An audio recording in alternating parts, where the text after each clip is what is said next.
Senators have been grilling Attorney General Barr about the Mueller report, though Republicans have been more focused on the Clinton email scandal and the Justice Department under President Obama and what they see as bias of investigators against President Trump. But this hearing comes just hours after we learned about a letter that Bob Mueller wrote to Attorney General Barr about Barr's memo where he described Mueller's findings from the report.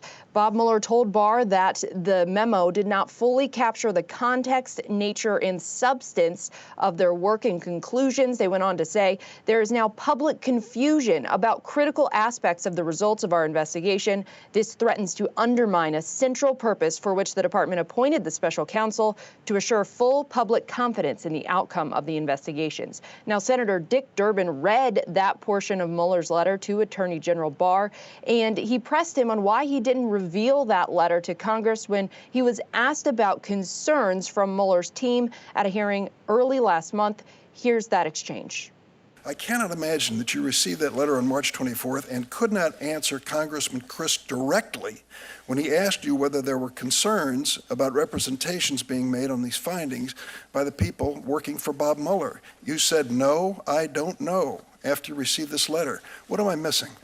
Well, as I explained to Senator Leahy, I talked directly to Bob, and Bob told me that he did not have objections to the accuracy. Attorneys don't put things in writing unless they're pretty serious about them.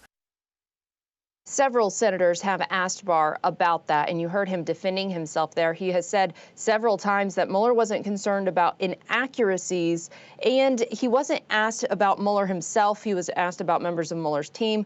Those answers have not gone over very well with Democratic senators who said that Barr is splitting hairs here. Barr will likely face more questions tomorrow. He's supposed to testify before a House committee, and Democratic lawmakers are really pushing to hear from Mueller as well. They want him to come testify on Capitol Hill so they can hear from him themselves. We'll keep you updated if we hear any date about a potential hearing with Mueller, too.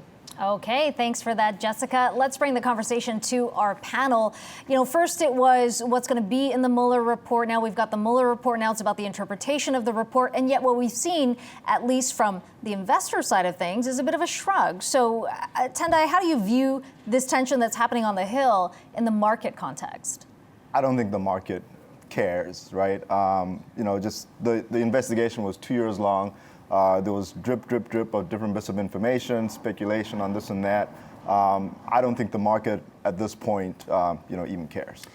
I agree, although you could say it's a little surprising how little the market has cared, because this is really important stuff. And I mean, now the conversation turns to remember that Barr could also be impeached. Everyone talks about potential impeachment of the president. They can impeach Barr, and clearly, I thought it was really interesting in that exchange when someone says, lawyers don't typically put things in writing unless they're pretty serious. And in fact, when AG Barr first came out with his letter summarizing his findings of the report, this was before the kind of wild press conference that happened a couple weeks later. Even back at that time, everyone said, well, hold your horses, everyone. I mean, many media outlets covered that as, okay, here's what's in the report. But everyone said, wait a minute, no, that's Barr's interpretation of the report. And now, sure enough, as many suspected, now we see that Mueller took issue with Barr's interpretation of the report. Now, you do have to go back and wonder, well, why didn't Mueller just hold a press conference at some point? Now, that's maybe not how it's typically done. Why did he not reach a conclusion in the report? That too. I mean, I'm not going to necessarily criticize how the report was done in terms of the wording and the investigation, but what everyone wanted earlier than this was for Mueller to come out and say something. Okay, and we'll continue to cover the story clearly on the Hill, but also something that could be raised in the context of the 2020 elections too.